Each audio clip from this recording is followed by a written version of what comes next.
السلام علیکم ورحمۃ اللہ وبرکاتہ۔ مشہور جیولری کی دکان پر ایک شخص شاپنگ کے لیے آیا۔ ایک انوکھی تراش کا خوبصورت ہیرا اس نے پسند کیا۔ مالک دکان سے سودا کر کے ہیرا خرید لیا۔ مالک دکان سے اس نے ایک اور اسی طرح کے ہیرے کی فرمائش کی، جس سے دکاندار نے معذوری ظاہر کی۔ گاہک مذکور نے اسے کہا کہ وہ اپنے پلنگ پہ ایسے 2 ہیرے لگوانا چاہتا ہے۔ اگر اس کو اس قسم کا کبھی دوسرا ہیرا مل جائے تو وہ اس قیمت سے 3 گنا اضافے میں وہ ہیرا خریدنے کے لیے تیار ہے، اور ساتھ ہی اپنا وزٹنگ کارڈ مالک دکان کو دیا اور کہا کہ ایسا ہیرا ملنے کی صورت میں وہ اس پتہ پر اس سے رابطہ کر لے۔ وقت گزرتا گیا۔ کوئی 10 سال بعد اس نے وہ ہیرا کسی دوسرے شخص کے ہاتھ اسی جیولری شاپ پر بھیجا۔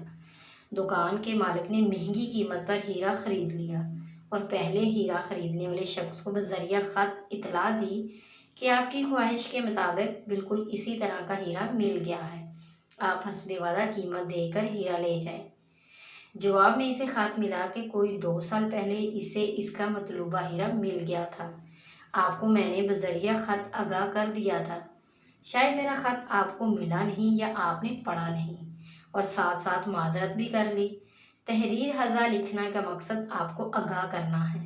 زیادہ منافع حاصل کرنے کی لالچ انسان کی عقل پر پردہ ڈال دیتی ہے اور وہ نقصان کر بیٹھتا ہے۔